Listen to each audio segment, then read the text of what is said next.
invite Moses on the show. Now, we welcome the chairperson, Thomas Spannenberg. Welcome, Chairperson Spannenberg. You play a vital role in the Spiritual Crime Prevention Youth. What are the objectives of this initiative? Good morning and thank you for having us here. The key focus areas that spiritual crime prevention will seek to address are strengthening, for number one, strengthening our family structures. Number two, establish a crime prevention support desk in all faith-based organizations. You actually have a support desk for the youth crime in Belhar, SAPS, right? That is correct, but I'm here talking about all the other faith-based organizations in Belhar. So you have different faith bases that has desk, or am I correct, or you can correct me if I'm wrong? I'm actually talking about all the churches in our area. Okay. We need to get all of them aboard with this program. Fantastic. Number three, the third one is youth development. The fourth point, moral regeneration, and then prison ministry and community offender reintegration. What we actually mean by that is that parolees, trying to get them and help them getting back into the community. Oh, that's amazing. By helping with programs and work applications and stuff like that. So can I say that is part of the aim of crime prevention? That's 100%, yes, that's the aim. That's it, yeah. Now, drug abuse and bullying are escalating rapidly and our youth are dying in numbers. What measures are being taken to combat this crime? At this moment, we're busy with all the primary schools where we're going to do programs about bullying, drug abuse, and gangsterism, which is also one of the big problems in our areas, especially in our primary schools and house schools. In the past, we had some problems with three 10-year-old children that was caught with dacha. Oh, 10-year-old in possession of dacha, which is unbelievable. And that's why we are planning. Actually, we started with accordion primary. We've done, what was that now? Drug abuse, and then Dr. Van der Ros. We went to Dr. Van der Ros where we had the program of bullying. Yeah. So while we were actually busy with the program, there's a lot of children that came out crying, and then they came forward and said they were bullied every day. So I think that is from our side, I believe that we can make an impact in the schools. That is really something that is needed in our community and society. Are you guys going to go out to all the other districts? Unfortunately, each and every district they have this spiritual crime prevention forum, but if and when they ask us to help, we will more than prepared to go out to them and help them. So help is on its way. All you have to do is reach out. You heard this chairperson, Spannenberg, say they are there to help you. You know, the hands are open, so do not resist. Reach out and you can be helped. So today we want to thank you for your little part of this program and being part of uplifting these spiritual crime youth organizations. So I know they launched sometime when was it, last year? Yes, that's correct. I think it was September? Am I right? Somewhere around there. In September. Yes, we launched in September. And we actually the first spiritual crime prevention forum in our sub-district that was launched and that formed a youth desk. Well, applause to the youth desk there. I want to say thank you very much for joining us on Atlantis Alive. Thank you. Thank you very much. Well, what do we have here? We have the actual youth from Spiritual Crime Prevention Youth Group. Her name is Catherine Jacobs. Catherine, tell me, what is your role in this group? I am the chairperson of Belhar Spiritual Crime Youth, and my role is to encourage, motivate, and to lead youth members. That's fantastic. Now, tell me, the aim of this group, what is that? In recent years, we've noticed that juvenile arrests have increased and teenagers are more involved in criminal activity than ever before, and that is really sad for me to see.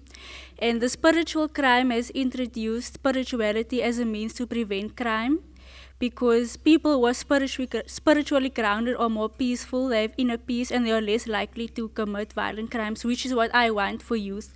So the aim is to encourage and empower youth, to show them that there is a better way to life, and to give them the tools to create a better life for themselves as well as the people around them, to take responsibility for themselves and to feel responsible for others as well. Well, you sound like a very old soul to me.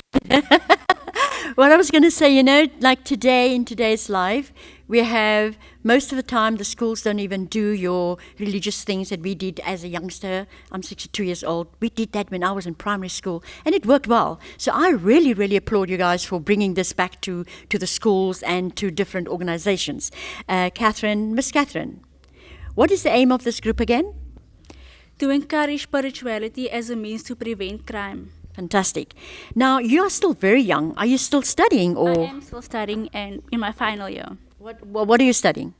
I major in English, geography, and linguistics. What is linguistics? Linguistics is the study of language. Oh, so you can teach. Communication, public speaking, things like that. So you can teach me something, a thing or two.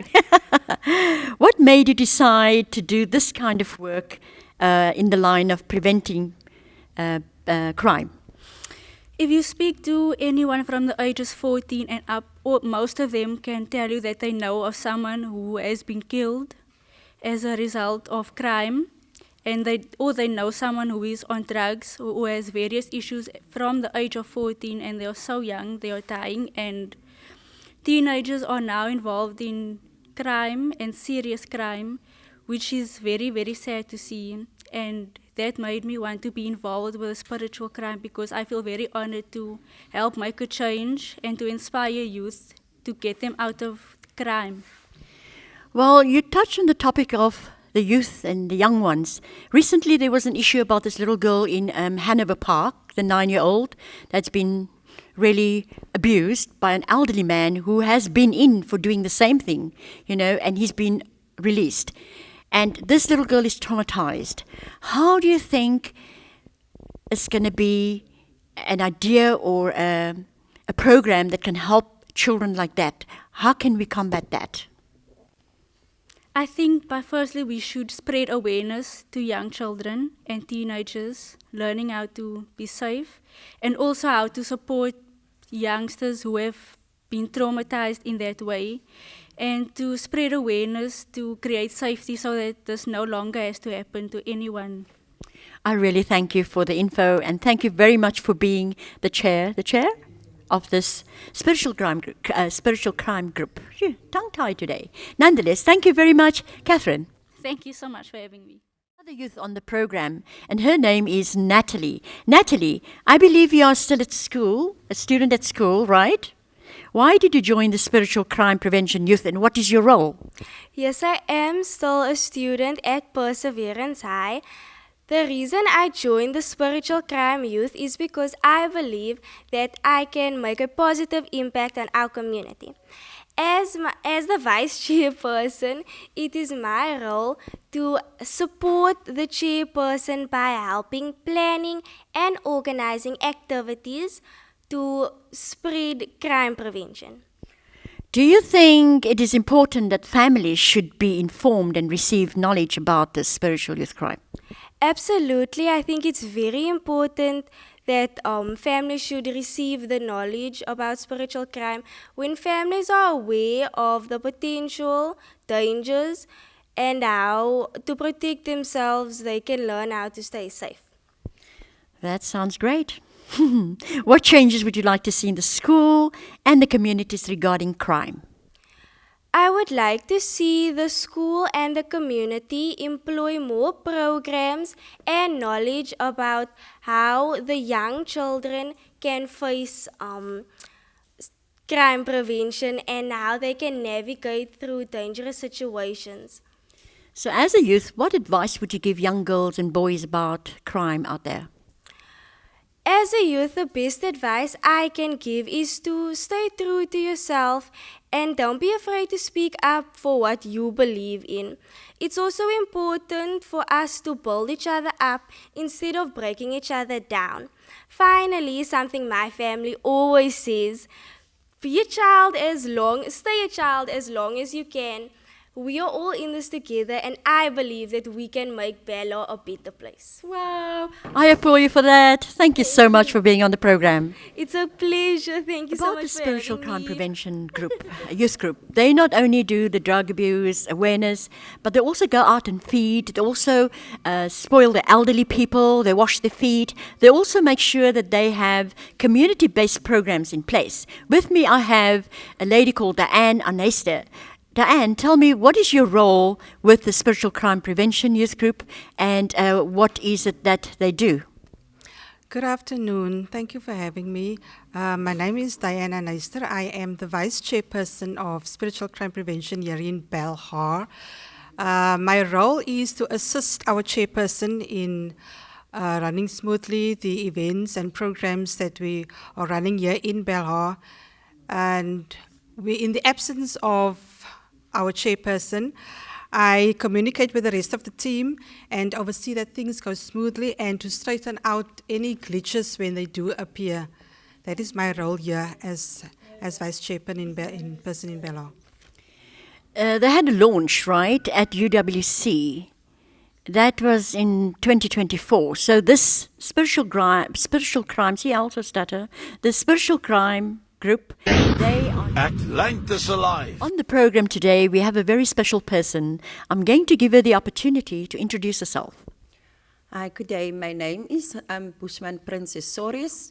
I'm the leader of Gamkakwe and also the National High Commissioner of the Western Cape San or Bushman Council. Today, I would like to take the privilege to talk on behalf of the spiritual crime prevention. We as cultural Khoi and San leadership, we've understand that spiritual crime prevention is not only affecting religious and community, but it also have effect on culture itself. So the culture significantly impacts spiritual crime prevention by shaping individuals' beliefs, values, and behaviors, influencing how people perceive and interact with the world, including the potential for crime. Culture also plays a crucial role in shaping community structures and social norms, which can either support or undermine efforts to prevent crime. So from your side, what is it you guys are doing besides the Spiritual Crime Prevention Youth Desk? How do you support them, and what would be the future with them? As cultural leadership, in all the history of us as brown communities, we have not interact with who we are, where we come from, but especially now, there is more awareness now to who we are. So even the role of crime prevention, your self-identification, where you come from, plays a very important role. So we're trying to interact, educate, and we're trying to how we can link up with spiritual leaders and how we can link up with educators, schools, in trying to educate what is it that culture can combine with whatever it takes for the community to prosper. That is what we are trying to do. So culture is the essence of a person's identity. If you don't know who you are, where you come from, it does affect your spiritual and your social person as itself. So can I say that it starts basically from birth? Yes, it starts basically from who you are, where you come from, your lineage, and the background, who was your ancestral bloodline, and it does play a role from where you come from, and it can make and become a better person, because that can be the person that you want to become if you know. My previous ancestors or my forefathers was a bloodline, then it plays a good role in you being to become a better person and not taking part in any crime or not seeing down to yourself. We have such a diverse culture in our, look at the 11 languages alone. So how do we actually combine this for people to understand, you're from that culture and how to accept it? Well, self-identification is not an easy acceptance.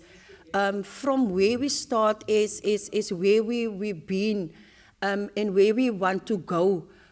if you want to self-identify yourself of who you were in the past or where you're coming from, and you want to become a person, it must start with only by yourself. And we do get it in the community. Yes, we do have crime, and it does influence the person that you are or what you think about yourself. So I believe the diversity of cultures have a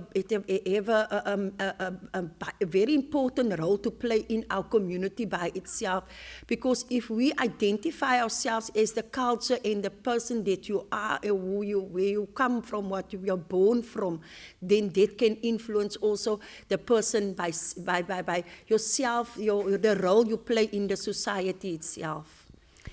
I really want to thank you very much for the valuable info on the culture and identification and the different variations of people, coming together and make this work. So thank you very much for being on our program. Thank you very much for having me. Atlantis alive.